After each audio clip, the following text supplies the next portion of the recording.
우리 어제 말씀을 다시 한번 되짚어보면 전쟁이 끝나고 이 가나안 정복 전쟁에 앞장을 섰던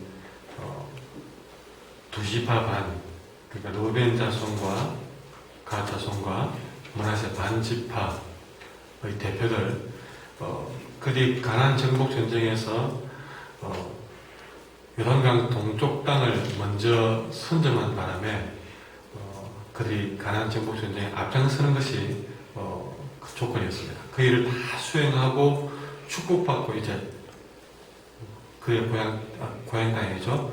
그들의 가족에게로 돌아가는 과정에 요단강을 건너면서 그들이 큰 재난을 쌓게 됩니다. 그 이유는 그들이 서로 강을 경계로 떨어져 있지만 이것이 서로 본 이스라엘 백성들의 그룹에서 떨어지는 것이 아니라 세월이 흘러도 그 후손들이 우리는 영원히 한 민족이요라는 것을 그렇게 영적으로 서로 연결시켜주기 위한 의도였는데 이걸 설명하고 말 그런 상황이 안 되었습니다. 그런데 이 두 지파 반이 자기들 땅으로 돌아가다가 갑자기 요단강에서 재난을 쌓는다 그러니까 이게 뭔 일이냐 그래가지고 그들이 잘못된 재난을 쌓는 것으로 생각을 해서 이스라엘 지파들이 그 두 지파 반을 공격하기 위해서 함께 싸우러 가자 하고 모였습니다. 그런데 오늘 본문에는 그렇게 싸우기 전에 13절에 보시면 이스라엘 자손이 제사장 엘라살의 아들 비느하스를 길앗 땅으로 보내어서 이들을 보게 했다는 사실입니다. 참, 이 22장에 이 같은 민족끼리 한 재난 때문에 크게 싸움을 벌일 뻔한 이 시점에 13절은 굉장히 중요한 일입니다. 그냥 막 화난다고 가서 군대를 이끌고 가서 너 왜 재난을 쌓았니 하고 공격을 할 수도 있는 일이었습니다. 그러나 그러기 전에 먼저 비느하스, 제사장 비느하스를 그들 땅에 보내어서 구체적으로 알아보게 하는 것이죠.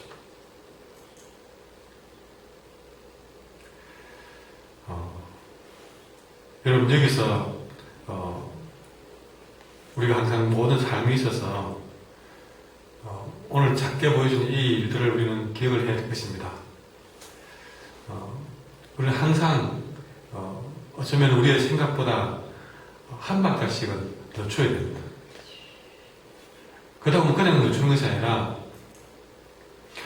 하나님께 기도하셔야 됩니다. 나중에 보면 알지만 이 13절의 조치가 없었다면 굉장히 이 민족은 불행하게 되었을지 모릅니다. 뭔가를 선택하기 전에 먼저 이들은 살펴보았죠. 그럼 우리가 할 일은 무엇이겠습니까? 항상 뭔가를 결정하기 전에, 선택하기 전에, 시행하기 전에 한 바퀴를 늦추고 하나님의 뜻을 구하고 하나님이 이를 어떻게 보시는지 하나님께 기도해야 될 시간이 꼭 필요합니다. 이거는 굉장히 그 일을 유익하게 하고 복되게 만들 것입니다. 또 사람을 만나야 될 있으면 만나서 살펴보고 그렇게 했을 때에 여러분 늦은 것 같지만 거기에는 지혜가 있고 복이 있고 은혜가 있고 하나님이 항상 하실 일들을 우리 항상 먼저 내어드려야 되겠습니다. 그런데 오늘 여기서 이 일에 책임을 맡은 제사장 엘라살의 아들 비느하스입니다. 이 비느하스를 주목할 필요가 있는데 왜 비느하스냐 하는 것이죠. 다른 사람들은 각 대표를 세울 때에 대표 한 명 그렇게 했지만 이 일에 살펴보는 일에 책임을 맡긴 사람은 비느하스였습니다. 이 비느하스는 이 일을 책임 맡을 만한 일을 했던 사람입니다. 어떤 일을 했느냐? 민수기 25장에 보면 이스라엘 백성이 가나안 땅에 넘어오기 전에 이 보면 17절에 보시면요, 부올이라는 말을 쓰고 있는데, 여러분 이들이 바알볼에서 우상 숭배한 사건이 있었습니다. 이스라엘 백성이 이제 가나안에 들어가야 될 정말 이제 중요하게 마음을 모으고 있는 그런 시점에 여러분 거기서 그들은 그 지역의 여인들을 사랑하고 거기 우상에 빠짐으로써 가나안 땅에 못 들어갈 뻔했습니다. 왜냐하면 하나님이 그곳에서의 그런 음행과 우상 사건, 숭배 사건을 통해서 하나님이 이 민족을 썰어버리려 했거든요.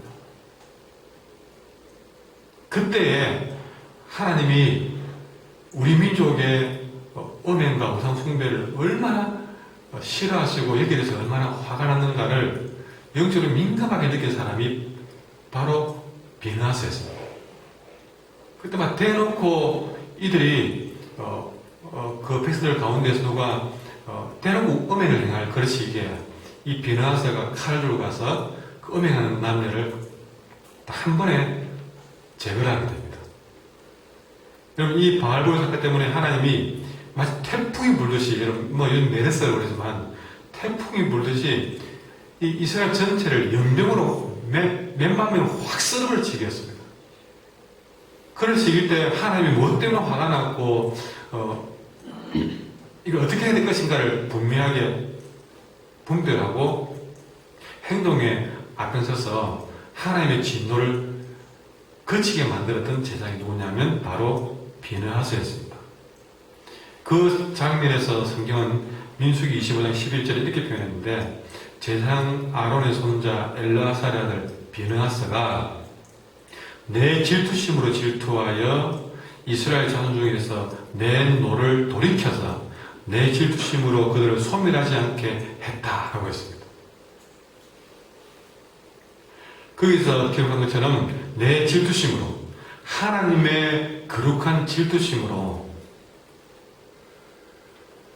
온 땅에 하나님의 진노가 임하는 것을 거치게 했던 사람, 그가 바로 비느하스였던 것이죠.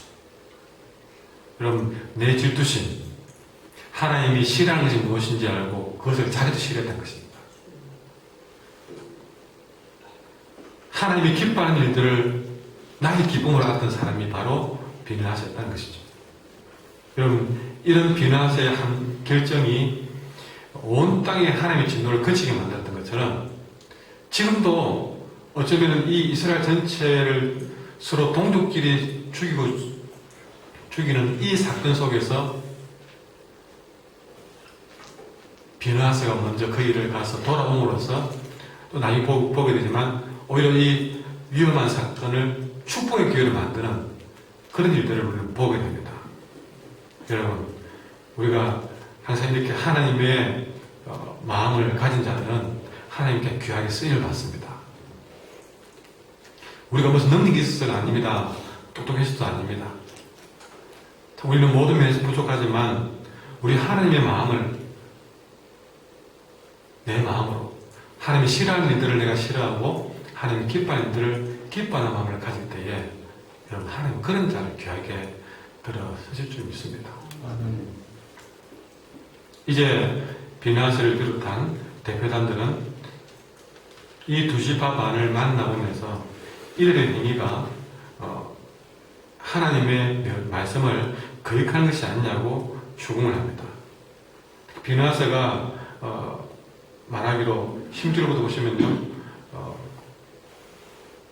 너희가 어찌하여 이스라엘 하나님께 범죄하여 오늘 여호와를 따르는 데서 돌아서 너를 위하여 전할 쌓아 오늘 여호와께 거역하고자 하느냐.